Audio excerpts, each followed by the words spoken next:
video niya. Parang naglulukohan tayong lahat. Kasi wala pa akong 2 buwan sa Senado, Jen. Mga hindi sisipot doon sa hearing sa Senate Blue Ribbon Committee, ipapa-aresto. Kilala nyo yan, yung babaeng yan. Yung babaeng Karen Dalgalera, Karabitab, Marampang. Kilala nyo yan? Yan. Bago natin ipakilala yan ay gusto ko munang bumati ng magandang umaga po, magandang araw, magandang gabi, magandang hapon, magandang tanghali. Kumusta kayong lahat? Saan man panig kayo ng mundo? Kumusta na po? Uusapan natin yan, yung babaeng yan.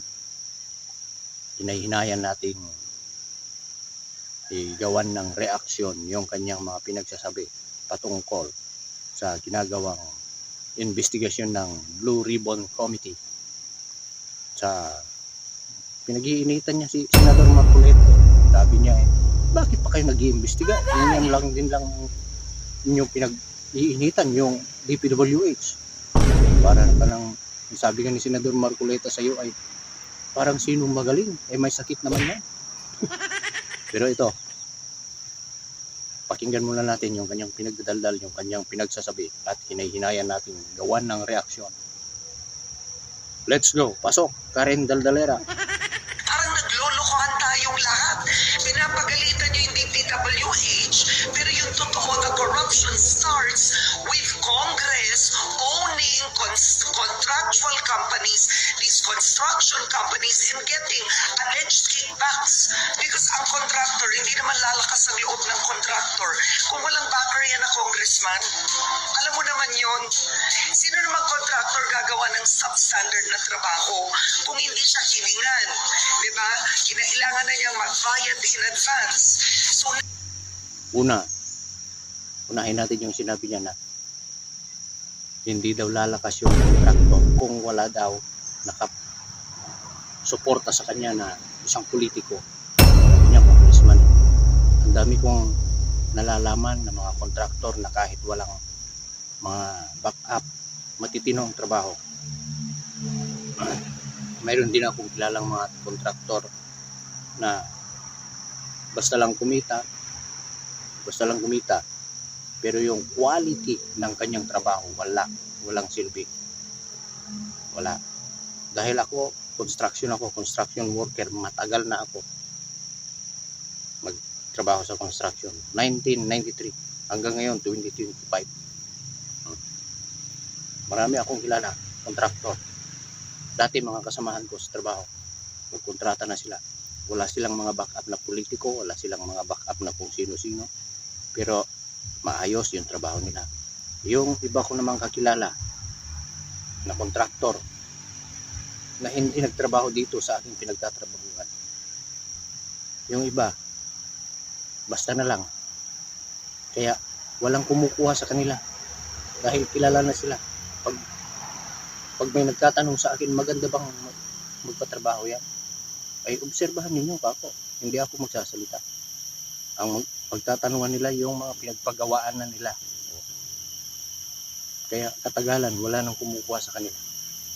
Yung sinasabi ni Karen Daldalera na may mga kontraktor daw na malalakas ang loob, gumawa ng kabalbalan dahil yung iba, pero yung iba nagsasariling kalooban yun. Basta lang kumita. Hindi ka perfecto, Karen Daldalera. Sabi nga ni Senador Marcoleta, para kang napakatalino. Pero minamali mo. Yung mga tagapakinig sa iyo, hinihikayat mo sila na ikaw ang pinakamarunong, pinakamahusay. Pero mali yung paraan mo. Tuloy natin yung video niya. now the contractor has no choice. Yung SunWest Incorporated had 79 projects na flood control. They were given 10 billion pesos. Ang founder nun, si Zaldico. Ang High Tone, 61 projects. 4.8 billion pesos. This is on record. Bakit di sila ang ipatawag? Ayun, may binanggit siyang Zaldico, kontraktor. Ayon sa kanya, bakit sila daw bakit hindi daw sila ang ipatawag. Sabi niya, naglolokohan na lang ba tayo rito? Mamaya, hintayin mo yung sagot ni Senador Rodante Marcoleta sa'yo. Kung bakit inuuna niya. Eh, sabi nga, gaya nga ng sinabi ko ay para kang matalino. Yun din ang sagot sa'yo ni Senador Rodante Marcoleta. Takot ka ngang interviewin siya eh. Kung sino-sino ini-interview mo patungkol sa kanya. Oh. Sinabi mo, bakit nanalo yan? Eh, ganito lang yung bilang ng Iglesia ni Cristo. Minamaliit mo ang Iglesia ni Cristo. Solid yung kaisahan ng Iglesia ni Cristo. Kalatang bitter. Tuloy natin yung video niya. Parang naglolokohan tayong lahat. Pinapagalitan niyo yung DPWH, pero yung totoo, the corruption starts with Congress owning contractual companies, these construction companies, and getting alleged kickbacks. Why waste people's money and do it? If you are not out for blood, it seems to me that, you're telling me walang problema, ba't ka pa mag-iimbestigahan? Ayun. Uli. Sinabi niya, ba't ka pa mag-iimbestiga? Sinong tinutukoy niya dyan? Si Senador Rodante Marcoleta. Yari ka ngayon. Ito, isa-isahin ko natin. Bakit pa daw mag-iimbestiga si Senador Rodante Marcoleta? Kung yung mga DPWH naman daw pinag-iinitan. Mali ka, mali. Maling-mali. Karen Daldalera. Parang akong hinihingal doon sa pagtatanong. Grabe mo. Hinihingal.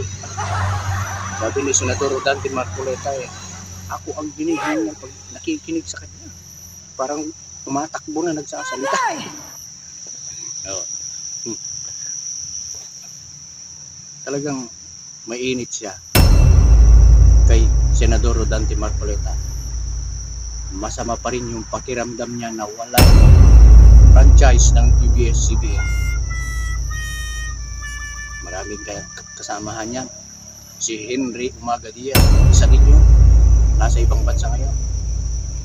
Ito, pakinggan po natin si Senador Rodante Marcoleta tungkol sa taong ganyan. Kasi wala pa akong 2 buwan sa Senado, Jen. Opo. Alam niyo naman na binibilang-bilang ko nga eh. 1 buwan at halos 3 linggo pa lang. Magdadalawang buwan pa lang pala. Ngayon, kayo nang humatol kung ano ang aking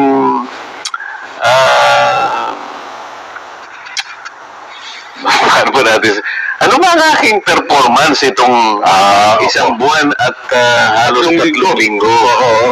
Eh, siyempre susukatin mo naman doon sa kahit pa paano. May nangyari namang halimbawa, dinispose natin yung isang usapin na talagang nagbibigay naman ng napakalaking pag-aalala sa maraming mamamayan. Opo. Ano, ikaw na babae na Karen Daldalera,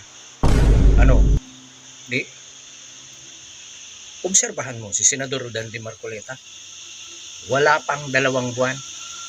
Hindi niya mapagsasabay-sabay lahat yan. Ano bang gusto mong mangyari sa buhay?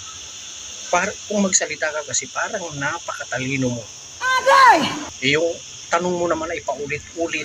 Noon pang hindi pa mo bilang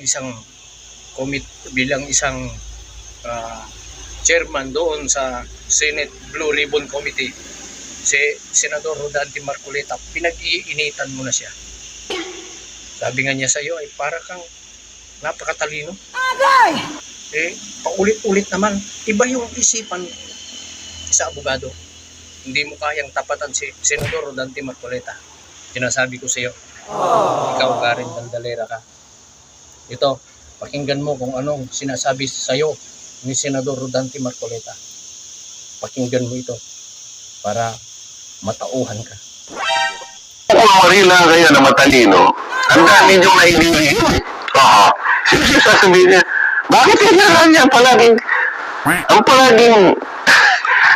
binabanatan ka mga dipid? Bakit mapagsasabay mo ba lahat? Di ba? Oo. Ako sabihin ko, halimbawa, kung nakikinig ka itong babae broadcaster na ito. Opo. Kumakain ka halimbawa. Mapagsasabay mo bang Mahirap na lang talaga. Baka kung ano pa yung masabi ko sa kanya. Baka mabulunan po yun. Baka mabulunan ka eh. Oo. Ha? Kanya-kanya tayo, di ba? Oo. Ako nasasabi ko lang ito, para lang maituwid sila.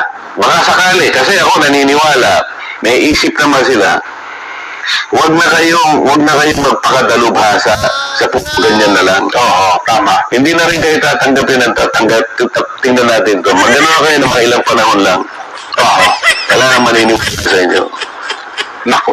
Alam naman yung pinanggagalingan nila eh. Hindi na isara na prangkisa. Doon po siya titira. Yun nga po.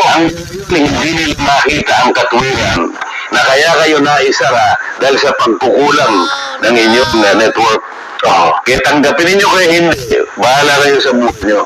Pero nasa record yan. Di sapul na sapul ka ngayon. Sapul na sapul ka. Ikaw, Karen Daldalera, Tarabitab. Subukan. Hinahamon ka niya. Subukan mong interviewin si Senador Rodante Marcoleta. Hindi yung kung saan-saan ka kumukuha ng impormasyon patungkol sa kanya. Kung kani-kanino ka nagre-reklamo. Doon ka mismo kay Senador Rodante Marcoleta para matauhan ka. Pero sabi ni Senador Rodante Marcoleta, hindi mo siya i-interviewin. Natatakot ka. Anong dahilan? Bakit takot na takot ka? O pagkatapos ngayon, tinitira mo siya. Ha? Wala pang 2 buwan si Senador Rodante Marcoleta. Inihalimbawa ka niya habang kumakain ka. Kaya mo bang pagsabay-sabayin yung lahat ng ulam na nariyan sa harapan mo? Pag hindi ka nabulunan at ikamamatay mo pa yan pag pinagsabay-sabay mo. Ang sabi nga ni Senador Rodante Marcoleta, napakalaki yung multo na kinakaharap ng Pilipinas. Para sa akin, yang nangyayari sa flood control issue ay isang malaking sindikato na kinasasangkutan ng mga kontraktor, politiko, at kung sino-sino pa. Malaking sindikato yan. Aminin nyo man o hindi, talagang malaki yan.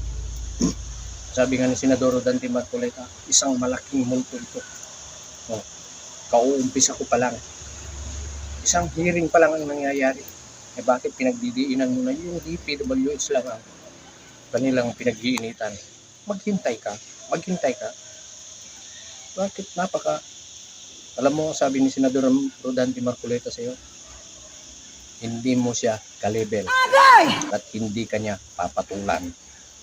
Pakinggan mo ito. Pakinggan mo, Karen Daldalera. Bakit ba pinipilit niya yung ganyan gustong mangyari? Para panatilihin niya sa kanyang sarili na siya ang tama, na sa kanyang panukat hindi ako mananalo. Akalain mo magtiwala siya sa sarili niyang pag-iisip. I think na mo nangyari ngayon. Yun na nga. Nagmukha siyang tanga ngayon, hindi ba? Totoo po. Yeah? Naku, pwede ko na sabihin sa kanila ngayon lahat. Minsan kasi naman yung pagkakamali, madali naman tanggapin eh. Yung mga ini-interview niya ngayon, bahala sila. Magpa-interview kayo sa tanga. Di na supalpal ka ngayon. Daldal ka kasi ng daldal eh. Hindi mo alam yung pinagdadaldal mo. Kung hindi mo alam, sabi yung Senador Rodante Marcoleta, manahimik ka, ikaw na babaeng Karen Daldalera. Hindi mo siya ka-level. Pinipilit mo yung sarili mo na tama ka, tapos yun ang pinipilit mong ipaunawa sa mga followers mo, sa mga nanonood sa iyo. Pinipilipit na ikaw ang tama. Sabi nga ni Senador Rodante Marcoleta, yung mga ini-interview niya, magpa-interview kayo sa tanga. Sabi niya, di nagmukha kang tanga, Karen Daldalera. Talaga namang hindi lang nagmukhang tanga. Kawawan, naging tanga pa. Ay, naku naman. Tapos marami pang kumakampi sa'yo na ginagalit ka daw nila. Yung mga nauto mo, parehas kayong tanga, sabi ni Senador Rodante Marcoleta. Kaya ano ang pahayag ng Malacanang doon sa mga politiko at mga kontraktor? Ano ang dapat gawin sa kanilang mga kayamanan ngayon? Ito, pakinggan po ninyo si USEC Secretary Claire Castro. Ipinag-utos ni Pangulong Ferdinand R. Marcos Jr. ang pagkakaroon ng lifestyle check sa lahat ng mga opisyal sa gitna ng investigasyon patungkol sa maanumalyang flood control projects. Kasabay nito, binigyan diin ni Pangulong Marcos Jr. ang tuloy-tuloy na pag-check sa mga records ng DPWH kaugnay sa mga maanumalyang proyekto. Ongoing din ang investigation ng pamahalaan upang matukoy ang mga nasa likod ng mga proyektong dapat sana ay makakatulong sa solusyon ng malawakang pagbaha sa bansa. Sa ngayon, umabot na sa 11 projects ang personal na na-inspeksyon ng Pangulo. Yari kayo ngayon. Wala kayong lusot. Marami nang kinakabahan, marami nang natatakot ngayon. Kanya-kanya ng palusot. Ay, nako. Umanda na kayo. Pagkatapos, sinabi ni Senator Chis Escudero, ito, panoorin po ninyo, yung mga hindi sisipot doon sa hearing sa Senate Blue Ribbon Committee, ipapa-aresto. Iparesto po ng Senado ang mga kontratista ng mga maanumalyang flood control project kapag hindi po sumipot sa kanilang pagdinig. Ilang senador naman po ang kumpinsidong malawak ang sindikato sa mga flood control project at posible o manunungog nagsasabuatan ito po mga kontratista at ilang kongresista sa pagkuha ng mga proyekto sa gobyerno. Yan Corvera sa Balitang Yan. Hindi nga nila susundin ang sabina ng Senado. Ang susunod na doon ay arrest warrant. Yan ang banta ni Senate President Francis Escudero sa mga kontratista ng mga nakukuwestiyong flood control projects kapag inisnab ang susunod na investigasyon ng Senate Blue Ribbon Committee sa September 1. Ayon kay Escudero, hindi siya manginging pirmahan ang arrest warrant laban sa mga contractors na ipinasapina ng Senado. Alinsunod niya sa rules ng Senado, maaaring ipaaresto ang mga ipinatawag na resource person na tatangging sumipot sa mga investigasyon. Kinakailangan bigyang linaw nila itong bagay na ito. Kung hindi nga nila susundin ang sabina ng Senado, ang susunod na doon ay arrest warrant na hindi ako mag-aatubiling pirmahan kung hindi sila pupunta at magpapakita dito sa patawag ng Senado. Proseso ng Senado ay susundan at susunodin namin sino man ang napapanggit doon. Susabina ito na sana galangin nila kasi nakalagay naman doon under pain or penalty of law. At yun ay pag-aresto sa kanila para dumalo sa hearing kung sila ay hindi susunod. Sabi ni Escudero, kailangan imbestigahan at parusahan ang mga kontratista at iba pang nasa likod ng palpak na ghost projects. Sa ngayon, 10 kontratista nang ipinasapina ng Senado para paharapin sa investigasyon.